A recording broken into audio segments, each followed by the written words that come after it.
welcome to the Red Booth Show. Tonight's interview features Dwight Mikkelsen. He's a classical composer, and he's also an author under the name of Foster Kinn. So check out our interview.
All right, well, Dwight, thanks so much for coming on the show today. Hey, I'm happy.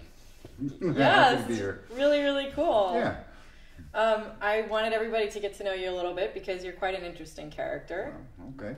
Yes. I mean, okay, so you're a classical composer. That's true. I write classical music. Yes, which I think most people would think of as a very conservative personality. Yeah. You know. I mean, creative, but, you know, more conservative. Right. Yeah. Yeah. But on the other hand, no composer does ugly like a classical composer. Let me just tell you. If you need ugly, get a classical guy. Well, I mean, I know you've been doing classical composing for so long. How many years has it been? Well, I got turned on to it when I was 11. Wow. And that was what got me into music. I didn't know what it was. I didn't know when it came from, where it came from, how long it had been around. Didn't know anything about it. But man, that was the stuff. I love Louis Armstrong. I love the pop stuff. But when I heard that, it turned me on. Cool. Yeah, well, you've had quite a career. I mean, you've been doing this as your main career now for, what, at least, I mean, what, 20 years or more? Oh, definitely more than that. I haven't had a steady job since I was 25. So you've been just composing music? Yeah. Well, I compose music. I do other things too. I've been orchestrating for films, and I've written other different types of music, and I've done a few film scores myself, and I've done a lot of arranging pop stuff, and, you know, I just do music. But when I write, when it's me sitting alone at home writing music, it's classical. So I know you were saying you worked on movies, so what kind of movies have you worked on? Well, I worked on a bunch of movies for Tom and Andy. They did the first remake of The Hills Have Eyes. Cool. Recorded in Europe, which was fun. And then, you know... Or scary, maybe, right? Actually, well, you know, I stayed in that little area where all the ambassadors live and everything, and guys walking around with little curly earphones, so you know they're packing. Well, so it was pretty safe there. That's good. It was in Bratislava. Well, I was referring more to the movie. But, oh, the movie. Yeah. Well, you know what? When we finished the movie, you know how you get invited and all the crew comes in and everything. There was parts of that movie I just couldn't see. I just couldn't watch it because I'm not a big horror movie guy, you know. But and then I worked on Ghost Rider 2, orchestrated that, and but I years ago I orchestrated for Elmer Bernstein. He did a couple of TV miniseries, and he was using the music of Aaron Copland. So I had to reorchestrate that, and then I reorchestrated some tunes for a Barbra Streisand album, and wow. So arranged. I was doing arrangements for Whitney Houston, which was great. I know a lot of people, you know, they talk about Whitney and all the trouble and everything, but I'll tell you what, man, every time I saw that woman, she just total pro, worked her butt off, and paid on time. Paid well. Hey, you know, that's important. That's a good thing. Yeah.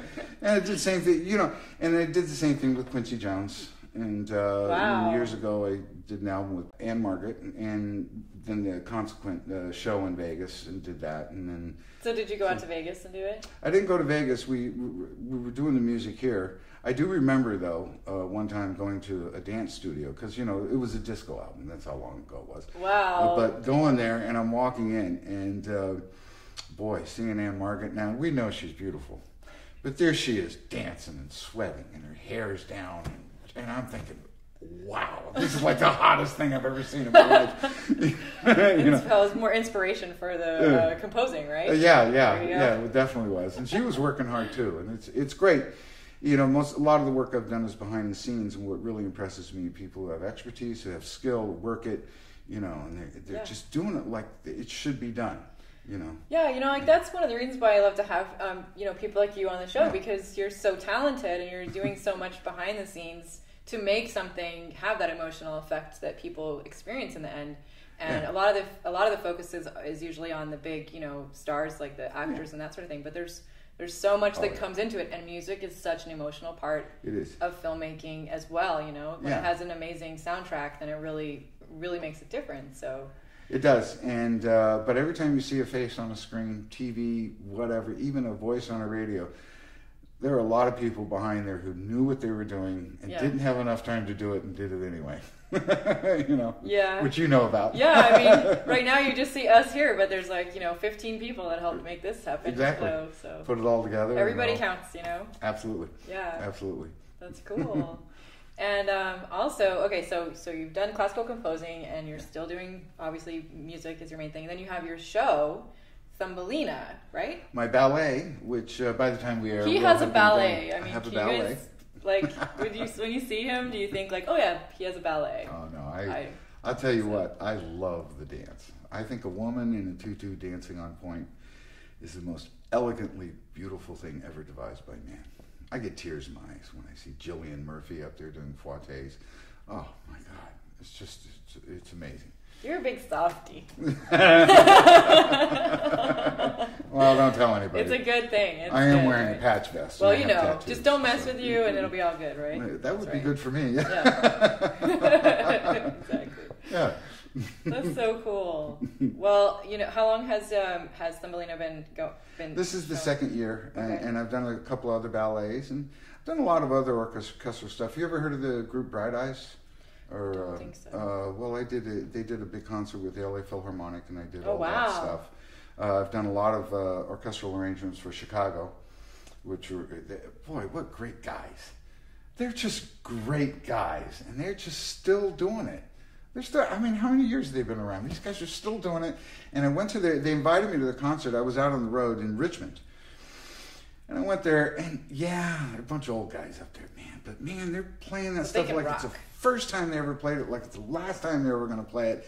And the crowd was just fabulous, and I was going, wow, this is beautiful. This is the way it's supposed to be. Those guys do it the way they're supposed to be. But I think we might be, they did a concert with the Chicago Symphony, who played my orchestral arrangements behind them. Wow. And I think they filmed it, so they might be doing a video, I hope. It would be great. That's amazing. It is. We'll have to keep an eye out for that. Yeah.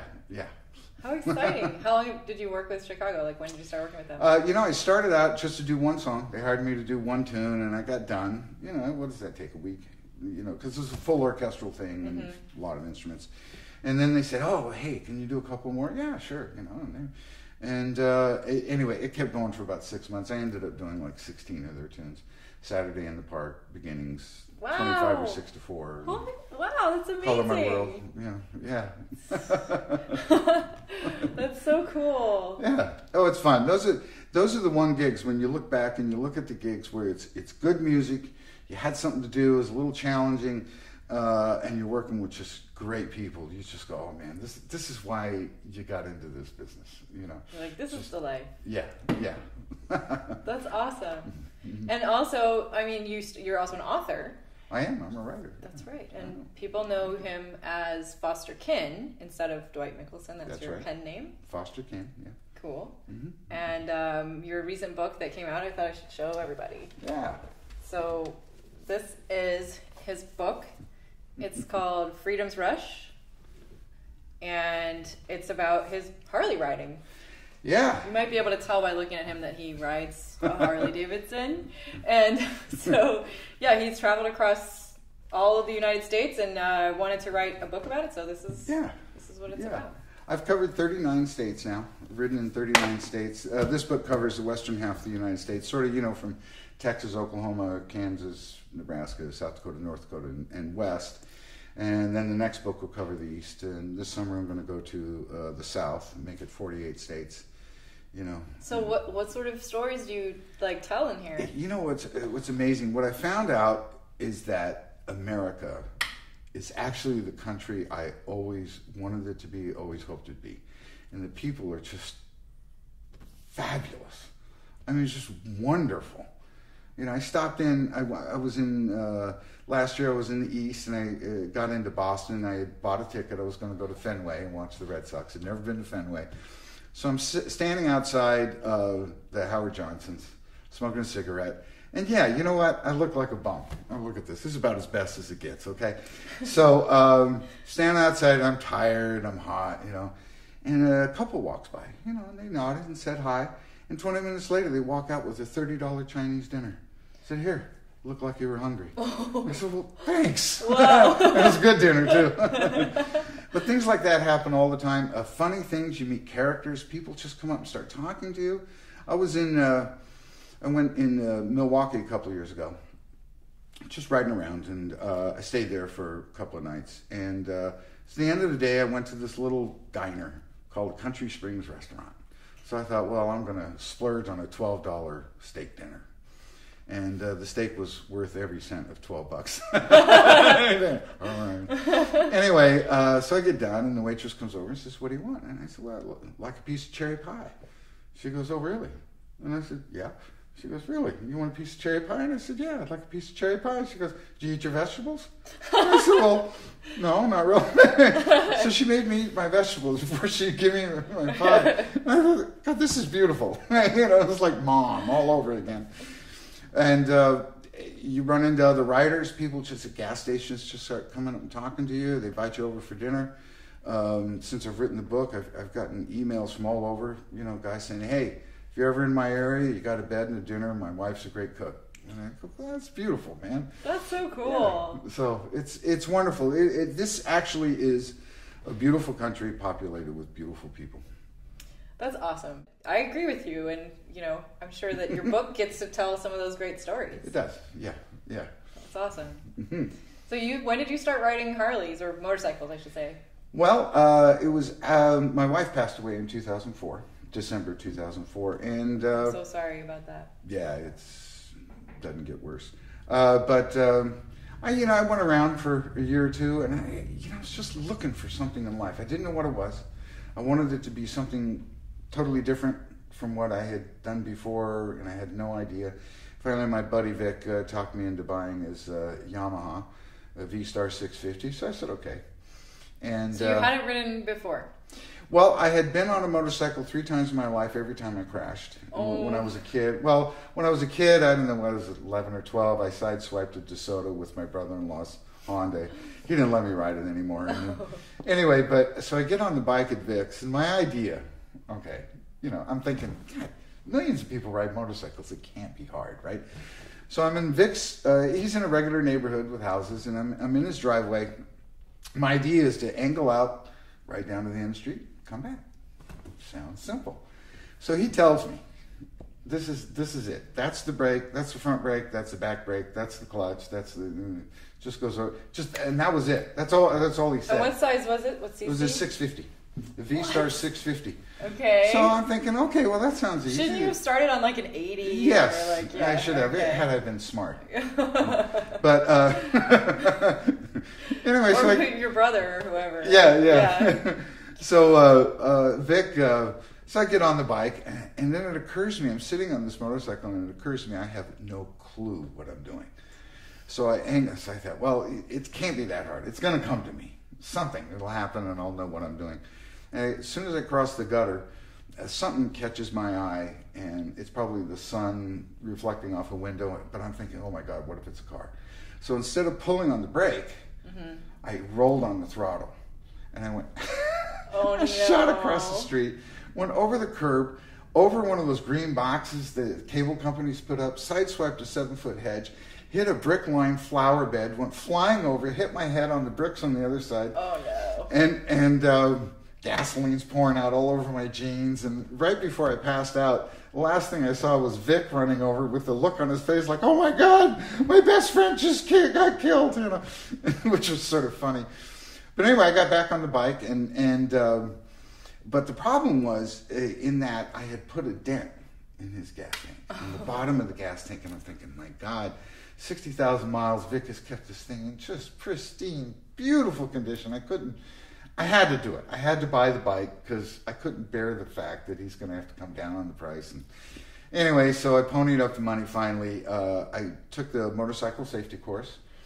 That's good. Yeah, I'll say. Probably should have taken it a couple of dozen times.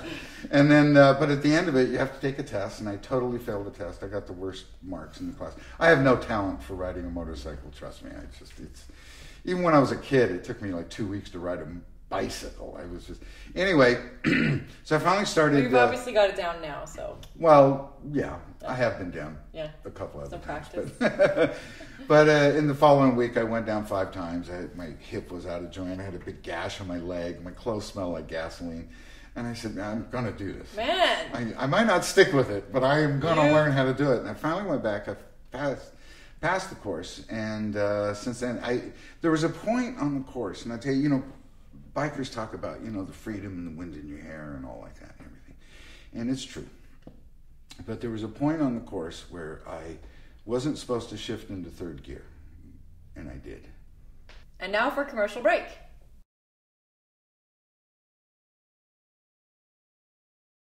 All motorcycle lovers out there, Glendale Harley-Davidson is where dreams and machines come together with the best stock of Harleys in Los Angeles. Glendale Harley-Davidson is a 21st century Harley dealer with a deep sense of history and culture. From our vintage motorcycle museum and amazing staff to our new model lineup, come be a part of American history. Check us out at GlendaleHarley.com for the latest events and specials. Glendale Harley, home of the Love Ride, the largest one-day motorcycle charity event in the world. And we're back. And all of a sudden it hit me. All of it. I just went, oh my God, this is it. I get goosebumps right now just thinking about it. And I went, wow. And I looked around and it's like the first time I actually felt the wind. I could smell the cut grass and I could smell the heat coming off the asphalt and everything. And ever since then, I've just been hooked on it. Even, like coming here today, I'm coming down the Hollywood freeway. Yeah, it's packed. I don't care. Man, I'm on a motorcycle and I'm feeling good. Big smile comes across my face. Just taken out of my driveway. I just go, yeah, this is it. Definitely. And, yeah. It's interesting because I have also a lot of friends who ride, and there's the guys who like to go and kind of get what you call squirrely and like do hop a wheelie and like do all that stuff, and I know that can get a little crazy, and it's some people are always worried about safety and stuff like that. Yeah. But there's also the great camaraderie of like groups that go out and ride together, and they become like families, Oh, you do. Yeah. You do. So I have some other friends who are full-on bike clubs, and I mean they're closer than anything, than blood. They really are. Yeah. So it's anyways, it's a really amazing and wonderful culture, and I think it is. It's so isn't it fabulous? Yeah, it really is. and I think that the fact that you wrote this book about it just is really cool because it can kind of open up that world to people who maybe haven't experienced that kind of thing. I hope so. And that's what the book is. There's no sex, drugs, violence, religion, or politics. It's all. I just tell these stories, and I just feel like I hope, anyway, that it gets across the absolute joy of writing. It's just going out. But what you said about the brother and sisterhood of bikers, if I pull over, if I'm on a road, wherever, doesn't matter. If I pull over to take some photos or whatever, and some other bikers come along, they will stop, see if you're okay. So I got to give them the thumbs up. I'm cool. I'm just taking a picture, Yeah. And you know what's funny, too, because I know that the biker culture, with the movies that came out, like, back in the 60s and 70s and stuff, was like, murderous biker gang guys. And there was the Hells Angels and different groups, not necessarily, well, maybe I shouldn't say that, but, we all know about the Hells Angels, right? But also, there's groups of bikers who are actually really philanthropic. I mean, from what the people that I've met are some of the nicest people. Oh, you know, yeah. Well, I personally, I've been to a lot of rallies. I've never been to one that didn't have at least one fundraiser for some sort of charity. Mm-hmm. But my favorite is so cool. It's called the Bikers Against Child Abuse. I've heard of them. Oh, yeah. God, these guys, and they do it with the permission of the guardian or the parent or whatever. But if there's a kid, 9, 10, 12, 8, 15, even 15, 16, 18 years old, has to go into court and testify against his dad or mom. I mean, that's terrifying. So what they do, they come up, they give him a vest, you know, and they assign 2 bikers to him.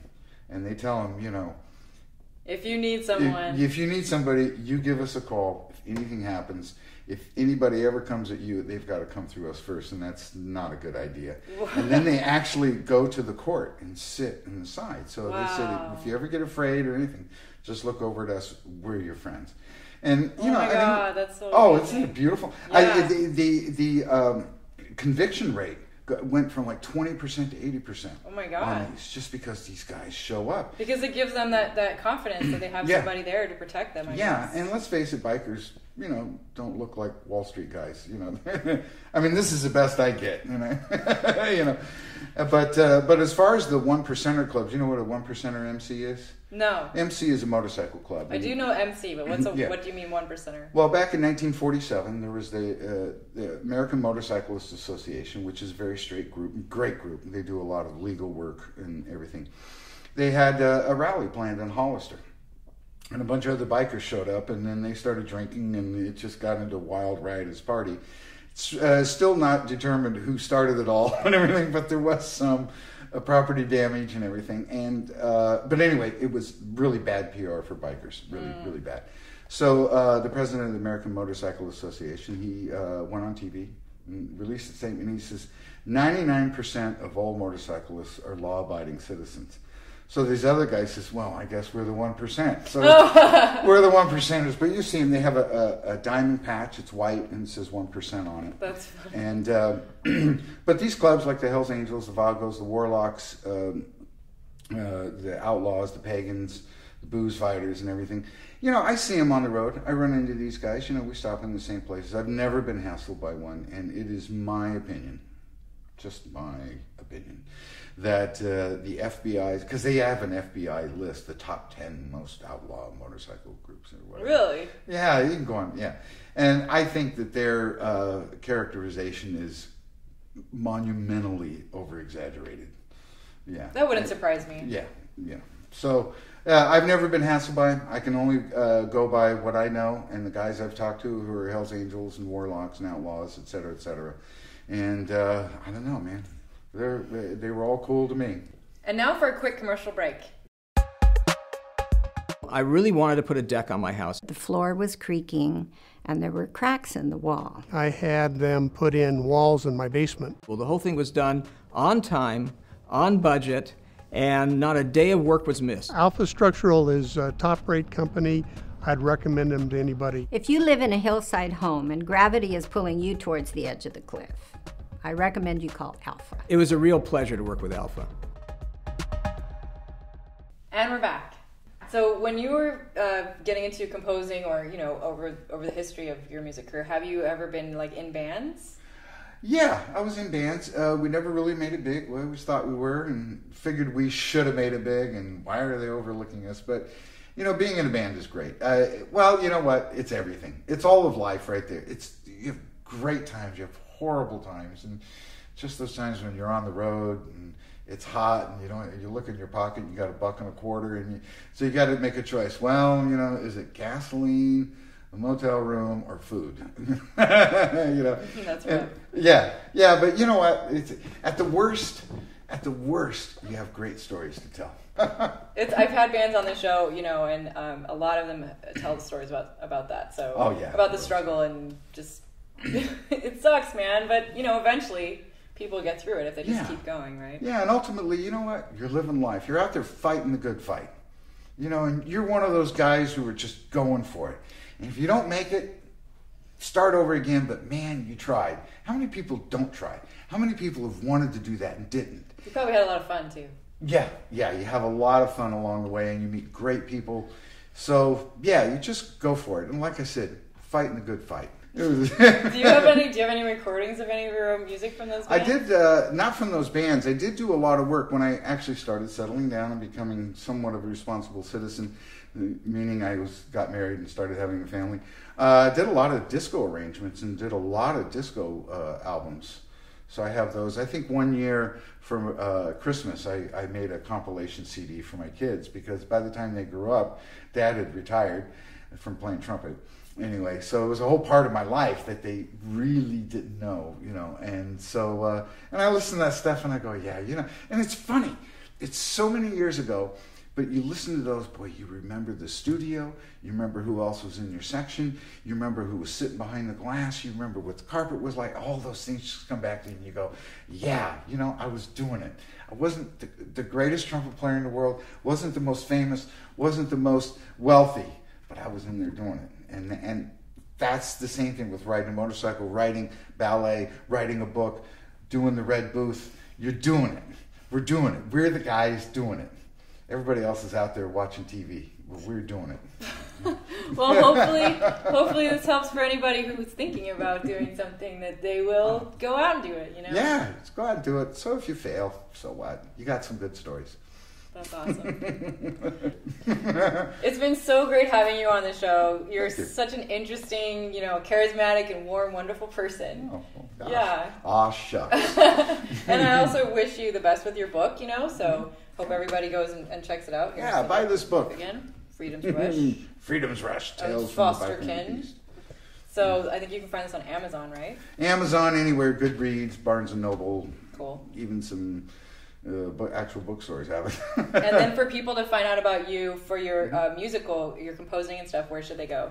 Noteslinger.com. I am Noteslinger. Cool. Freedom's Rush is freedomsrush.com. It is an Amazon bestseller.